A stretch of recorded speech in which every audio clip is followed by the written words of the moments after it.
Me chamo Susana, sou de Miami e mexicana. Trabalho nesta cidade após muitos anos cuidando de outros. Abracei as memórias da minha falecida mãe ao completar 40 anos. Inicialmente, ansiava pelo casamento. Meu possível parceiro parecia amável e sincero, mas com o tempo revelou uma natureza dominante e egocêntrica, levando-me a experimentar crescente dor emocional e tensão mental. No entanto, estava prestes a vivenciar uma reviravolta inesperada nos acontecimentos. Um dia, alguém apareceu oferecendo apoio inesperado. Minha mãe adotiva faleceu há 6 meses, começando a mostrar sinais de demência aos 65 anos. Nasci quando ela tinha 38 anos e sabia pouco sobre meu pai. À medida que sua demência trazia lembranças do passado, ocasionalmente falava dele, reconstruindo suas histórias fragmentadas. Tornou-se evidente que ela teve um romance com um homem casado. Deve ter sido difícil para ela contar justo antes de completar 40 que estava grávida de mim e pediu ao meu pai que se casasse, mas ele se recusou. Mesmo assim, ela decidiu me ter e eles se separaram amigavelmente com a condição de que ele me reconhecesse legalmente como sua filha. Como resultado, tenho um pai que nunca conheci. Meu pai, temendo complicações futuras, hesitou em me reconhecer. No entanto, a determinação de minha mãe em ir à sua casa o fez ceder. Ele optou por me reconhecer para evitar problemas imediatos, com a condição de que nunca o contatasse e cortasse completamente os laços. Minha mãe manteve fielmente essa promessa e me disse que meu pai faleceu pouco depois do meu nascimento. Quando ouvi essa história pela primeira vez, já nos meus 30 anos, não fiquei muito surpresa. Refleti profundamente sobre os eventos na vida da minha mãe e decidi não conhecer o pai que me reconheceu a contragosto, honrando a promessa que minha mãe cumpriu. Embora às vezes pensasse nele como um canalha, estava claro que minha mãe realmente o amava. Após o ensino médio, recebi treinamento especializado em cuidados e me qualifiquei para trabalhar nesse campo. Trabalhando em instalações de cuidado, notei os primeiros sinais de demência em minha mãe. Meu conhecimento e experiência me permitiram fornecer o cuidado adequado para frear a progressão de sua demência e gerenciar habilmente seu seguro de cuidado a longo prazo e serviços. Isso me permitiu cuidar dela enquanto trabalhava. Quando ela faleceu, eu tinha 40 anos e não tinha arrependimentos de me dedicar ao seu cuidado. No entanto, estava solteira e sem filhos. Sua ausência de repente me fez sentir uma profunda solidão e decidi começar a procurar um companheiro de vida, com a esperança de encontrar alguém com quem compartilhar meu futuro. Rapidamente percebi que sair aos 40 era um desafio para as mulheres. Homens que queriam filhos muitas vezes não consideravam mulheres com mais de 40. Além disso, os homens atraentes na faixa dos 40 geralmente buscavam mulheres mais jovens, tornando raro para eles se casarem com mulheres mais velhas. Havia muitos pais divorciados e encontrar um companheiro de vida exigia alinhar diversas condições. Geralmente aconselhavam as mulheres na faixa dos 40 a procurarem homens na faixa dos 50 ou mais. Alguns homens buscavam casar-se para obter apoio em cuidados.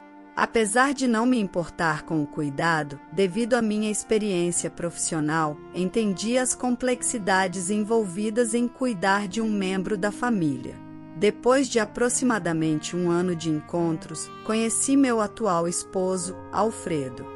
Alfredo tem 48 anos, divorciou-se há 15 anos, trabalha em uma empresa de alto nível e mora sozinho com sua mãe. Minha primeira impressão de Alfredo foi a de uma pessoa tranquila e de bom coração. Minha mãe desenvolveu demência há 1 ano, ele disse.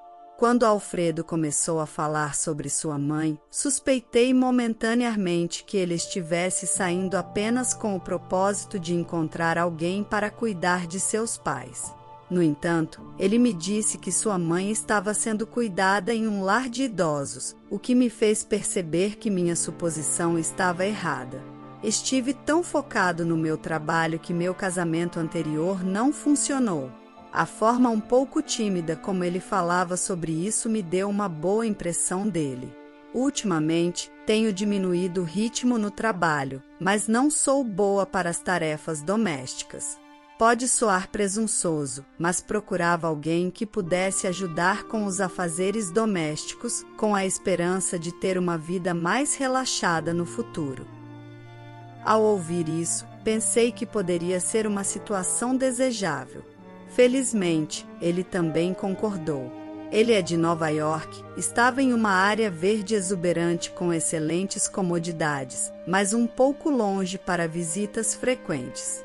Pensei que poderia haver instalações de qualidade similares nas proximidades, mas senti que era presunçoso sugerir isso e não pude dizer.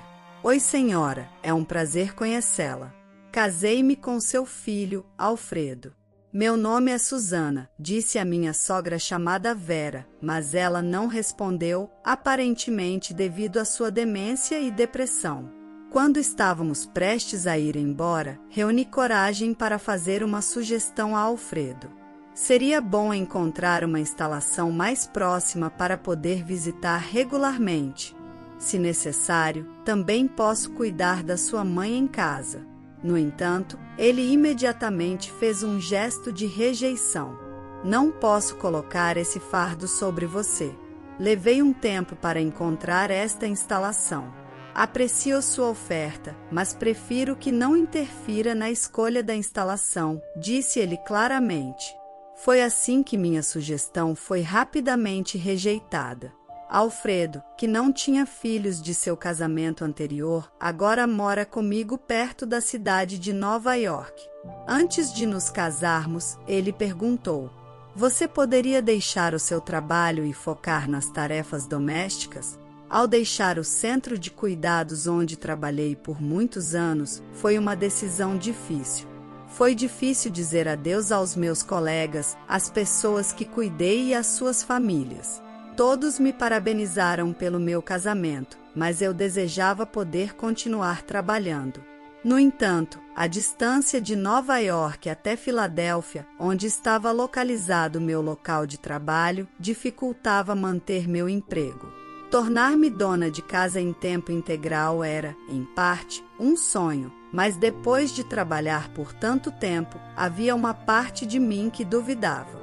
Com apenas 2 adultos em casa, não havia muito o que fazer e frequentemente me sentia ociosa. Prepararia o café da manhã, despediria Alfredo para o trabalho, terminaria a lavanderia e a limpeza, e ainda não seriam nem 10 da manhã. À noite, tudo o que eu tinha que fazer era fazer compras e cozinhar o jantar. Depois de 10 dias de casamento, não pude suportar mais e decidi dizer a Alfredo que queria trabalhar. Há um centro de cuidados a cerca de 15 minutos de carro que está contratando pessoal a tempo parcial. Eles disseram que trabalhar 6 horas por dia estaria bom. Já foi lá, ele me perguntou com uma expressão que nunca tinha visto antes. "A que você se refere?", respondi. "Você foi a uma entrevista?", ele perguntou, falando lentamente, como ensinando a uma criança. Respondi: "Não fui fazer nada por conta própria. Apenas fui obter informações. Não faça nada por conta própria. Já te disse. Não há necessidade de você trabalhar." "O que está te incomodando?", disse ele claramente irritado. Naquele momento, a atitude de Alfredo era realmente assustadora e não consegui reunir coragem para falar mais sobre querer trabalhar. Sim, Alfredo ganha o suficiente. Comecei a pensar em assumir culinária mais complexa ou retomar os passatempos nos quais me entretia durante meus dias de estudante, procurando novos hobbies. Isso é uma boa ideia. Talvez eu devesse visitar sua mãe, Vera, na instalação uma vez por semana. Compartilhei imediatamente esse pensamento com ele, mas sua resposta foi inesperada. "Não precisa fazer isso." Ele desconsiderou a ideia. Não estou dizendo que você possa me substituir, mas não fará diferença para ela. É uma perda de tempo, ele disse friamente. Fiquei surpresa com suas palavras. Acredito que sentir a presença da família é muito importante, mas diante de sua forte oposição, não pude argumentar mais. No entanto, não podia desistir. Isso me moveu a agir. Então, decidi visitar a Vera em segredo. Era uma viagem de ida e volta de aproximadamente 4 horas. Mas eu poderia sair depois de terminar as tarefas matutinas por volta das 10 da manhã e voltar a tempo de preparar o jantar. Dessa forma, eu poderia passar cerca de 3 horas com Vera se mantivesse o segredo de Alfredo, que não perceberia. Então, fui até a instituição e quando disse ao pessoal que costumava trabalhar em cuidados, fui recebida calorosamente imediatamente. A Vera gosta de caminhar no pátio em dias ensolarados e passar tempo naquele banco ali, disse o diretor, um homem de cabelos grisalhos com um comportamento tranquilo. O pátio, lindamente mantido, estava florescendo com flores da estação. Sentei-me no banco ao lado de onde Vera costumava se sentar e disse: Oi Vera, sou Susana, a esposa do Alfredo. Que bom te ver de novo.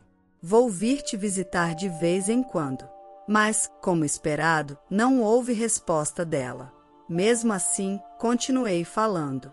Na verdade, perdi minha mãe, a quem cuidava, há 2 anos, e me senti muito sozinha. Essa solidão me levou a começar a sair, e assim conheci o Alfredo. Contei a ela sobre a minha vida diária, nossa vida em casa, Alfredo e o centro de cuidados onde eu costumava trabalhar. Ela não assentia nem respondia, mas também não parecia me rejeitar. Assim, abri meu coração sobre muitas coisas. Quando visitei a instalação na semana seguinte, o pessoal me disse que, depois que parti, Vera parecia feliz. Disseram que ela, que normalmente não mudava sua expressão, estava sorrindo. Isso me deixou feliz também, então falei com ela sobre várias coisas naquele dia. Nos dias em que não podia visitá-la, passava o tempo tricotando. A primeira coisa que tricotei foi uma manta para seus joelhos. A vida era tranquila, e eu pensava, é isso que a felicidade parece ser. No entanto, comecei a notar uma sombra escura se infiltrando em nossa vida cotidiana. Durante o jantar, Alfredo fez gestos em relação à comida que preparei. O cardápio do dia era frango grelhado, salada, batatas rústicas e sopa de tomate. O que aconteceu? Você não gosta de frango? Perguntei. Não é que eu não goste, mas também não é minha preferência. O mesmo acontece com a sopa de tomate, e normalmente você coloca maionese na salada, ele respondeu.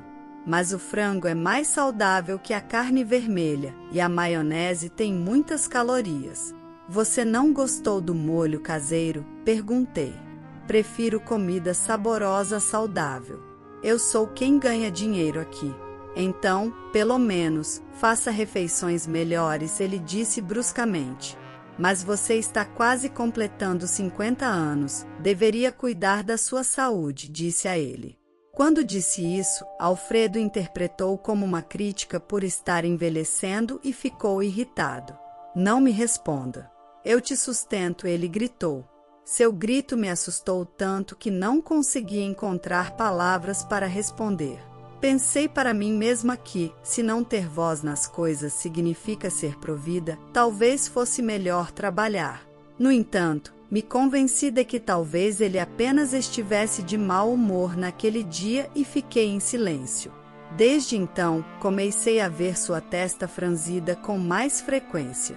Cada vez que o via, sabia que significava uma tempestade de críticas por parte dele.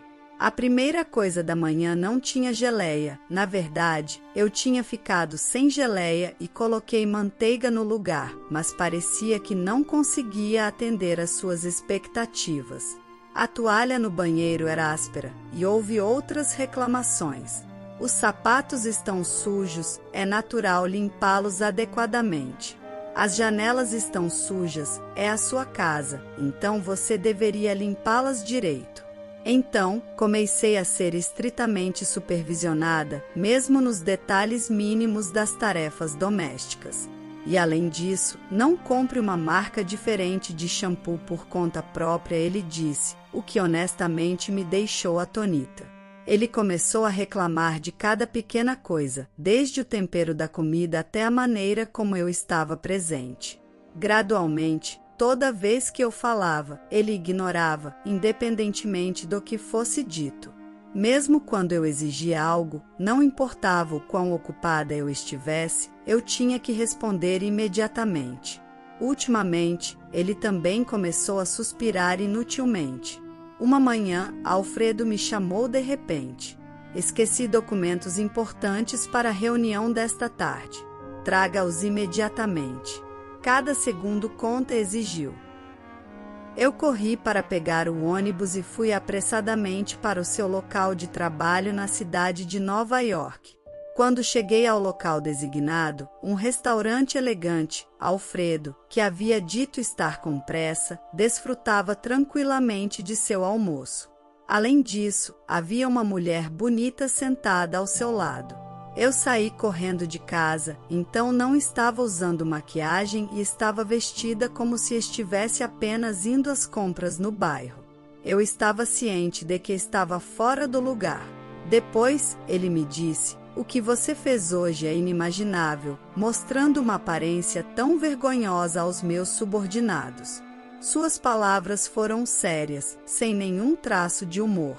A mulher que almoçava com ele resultou ser sua amante. "Você está vendo outra pessoa?", perguntei. Ele fez seu rosto franzir como de costume antes de responder. "Eu te disse para não falar comigo, certo? Isso é uma multa, me pague." Eu respondi suspirando de exasperação e ele perguntou: "Do que você está falando? Você tem alguma prova?" Franzindo a testa de maneira severa, respondi: "Honestamente, tenho provas. Eu ouvi sua conversa telefônica." "Espionando?" Que vulgar, ele me insultou sem mostrar nenhum sinal de remorso, e como se eu fosse me divorciar, ele disse com um sorriso zombeteiro.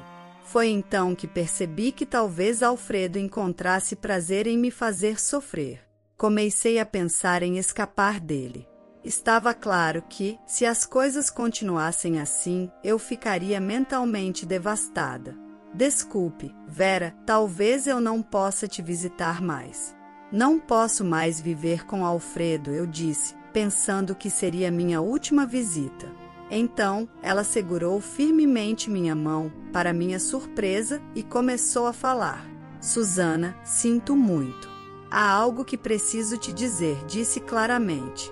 Alfredo estava passando os fins de semana desde a sexta-feira à noite até o domingo com sua amante, sem voltar para casa.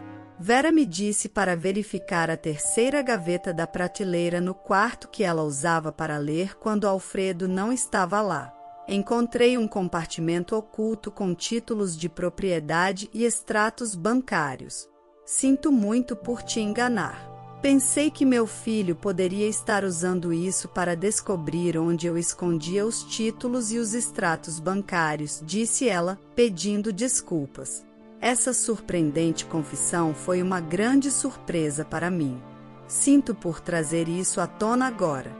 Na verdade, Alfredo sempre foi bom em mentir desde pequeno. Era inteligente academicamente, mas tinha uma personalidade difícil. Gostava de mentir e perturbar as pessoas. Então Vera continuou a explicação. Esperava que ele mudasse ao se tornar adulto, mas, após a morte de seu pai durante seus anos universitários, seu comportamento piorou, causando-me problemas.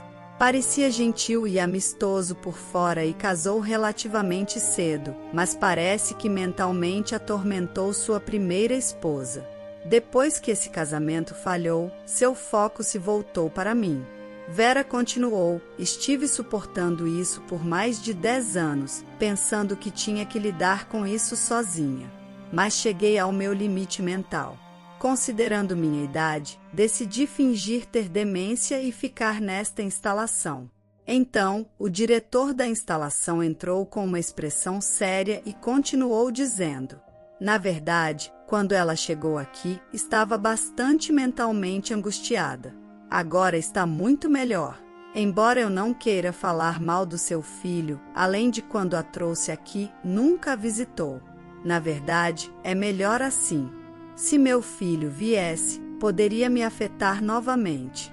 Quando Alfredo deixou Vera na instalação, ao que parece, ele disse: se você não me disser onde estão os extratos bancários e os títulos, não terá problema.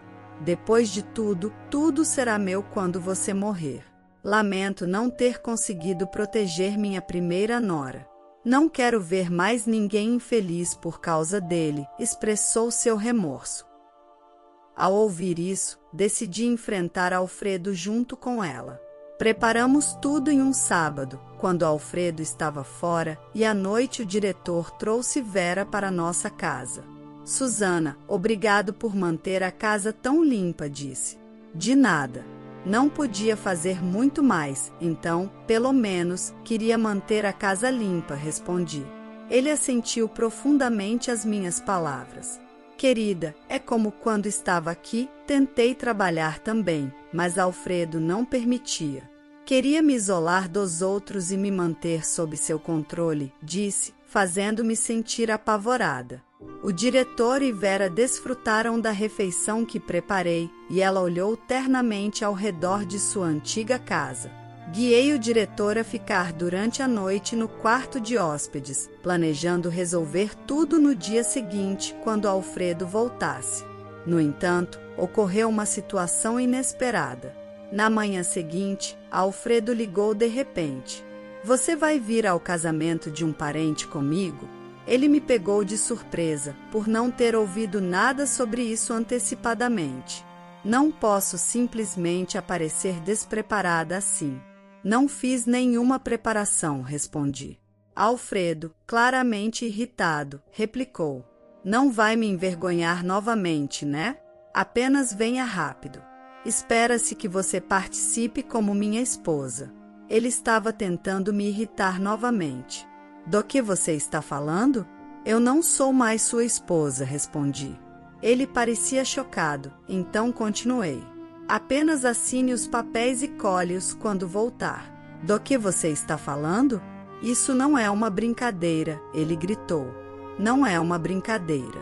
Apenas volte rápido, eu disse e desliguei. Ignorei todas as ligações posteriores dele. À tarde, Alfredo chegou em casa cheio de raiva, sem nem notar os casacos desconhecidos pendurados na entrada, obviamente sem perceber a presença de mais alguém. O que está acontecendo aqui? Ele gritou ao entrar na sala de estar. Mas ele parou abruptamente ao ver Vera, eu e outro homem ali. Mãe, por que você está aqui? E quem é esse homem? Perguntou surpreso. Há muito tempo não conversamos, Alfredo. Este é o diretor da instalação em que estive sendo cuidada, respondeu Vera à sua pergunta. Quer dizer que você está curada? Perguntou ele, confuso. Sim, me recuperei assim que me afastei de você. E decidi me casar com este homem e começar uma nova vida aqui, anunciou feliz, abraçada ao diretor. Não, nada disso. Isso é inaceitável, exclamou desconcertado. Vendo-o perplexo, declarei calmamente. Mas nunca visitou sua mãe, certo? Não houve oportunidade de falar sobre isso. Você está envolvido nisso também, ele me acusou. Não diga coisas horríveis. A partir de agora, vou viver aqui com Vera. Por favor, assine esses papéis e vá embora. Isso não vai acontecer, esta é a minha casa, protestou Alberto. No entanto, Vera estava determinada. Não, Alberto, esta casa pertence ao seu falecido pai e a mim, não é sua, afirmou firmemente. Você tem alguém mais em sua vida, não é? Por que não vai ficar com ela? Não precisamos mais de você, e não esqueça a compensação, falei corajosamente. Isso é uma piada. Não vou sair daqui, protestou ele. Em seguida, o diretor interveio com uma voz tranquila. Basta. Sua resistência é inútil. Se necessário, chamarei a polícia. O que você fez com Vera e sua esposa é abuso. Podemos processá-lo se insistir, mas você não ganhará. Suas palavras silenciaram Alberto, que estava alardeando momentos antes. Ele assinou a contragosto os papéis do divórcio, recolheu suas coisas e saiu apressadamente da casa. Ele costumava ser muito mais tranquilo quando seu pai estava vivo. Ele só se comporta de maneira dominante com as mulheres, tem medo dos homens. Foi realmente bom ter o diretor aqui, suspirou Vera profundamente. Fiquei surpresa ao ouvir isso. Espera, então, o casamento entre você e o diretor foi uma mentira? Vocês dois parecem bem juntos, perguntei. Eles se olharam e riram. Na verdade, já se passaram 20 anos desde que perdi minha esposa. Deixei a instalação para meu filho e esperava passar uma aposentadoria tranquila com um parceiro. Estou impressionado com sua coragem e habilidades de atriz, Vera. Bem, não diga isso, disse ela, envergonhada e corando ligeiramente. É maravilhoso. Vocês dois fazem um casal perfeito. Mas, se realmente se casarem, continuarei sendo aceitável para morar aqui? Perguntei. Claro, responderam ambos simultaneamente. Foi assim que, com antecedentes diferentes, nos tornamos uma família cheia de esperança. Vera e o diretor finalmente se casaram e celebraram uma grande festa de casamento e recepção no belo jardim da instalação. Eles expressaram gratidão ao pessoal e aos residentes da instalação, que ficaram felizes com a notícia e enviaram sinceras bênçãos. Contrariamente, a vida do meu ex-marido tornou-se bastante difícil depois disso. Embora tenha começado a viver com uma nova namorada, o relacionamento desmoronou devido ao estresse e ela eventualmente denunciou suas irregularidades à empresa. Apesar de ter sido cúmplice na má conduta, afirmou que foi enganada devido à grande quantia usada para comprar um condomínio. O caso se transformou em uma perseguição penal e Alberto foi condenado à prisão. O diretor e Vera frequentemente saem de viagem e compartilham sua alegria. Às vezes, eu me junto a eles, desfrutando de momentos agradáveis juntos. Ao vê-los, percebo a importância de ter companhia para uma vida tranquila no futuro. Um dia, enquanto eu murmurava sobre ter perdido a esperança em encontrar um novo amor, Vera me disse: "Do que está falando Susana? Ainda está nos seus 40 anos. Nós nos casamos aos 70. Você ainda tem muito tempo pela frente." Ela me encorajou e suas palavras aliviaram meu coração. Comecei a trabalhar em uma instalação de cuidados local. No novo emprego, sou amada pelos usuários e suas famílias. Às vezes, ouço coisas como: "Se meu filho se casasse com alguém como você", ou "Gostaria de casar com alguém como você." Ao observar os idosos que precisam de cuidados e suas famílias, sinto as suas longas histórias de vida. Encontro grande alegria e satisfação em ajudar todos a manterem seus sorrisos felizes. A história de hoje chegou ao fim. Não se esqueça de comentar qual lição você tirou dela. Também deixe um like no vídeo e se inscreva para não perder os próximos vídeos. E se você quer conhecer como terminou a história da mulher que teve seu marido roubado por sua melhor amiga, clica no vídeo que está aparecendo aí na tela. Te vejo nessa história. Grande abraço!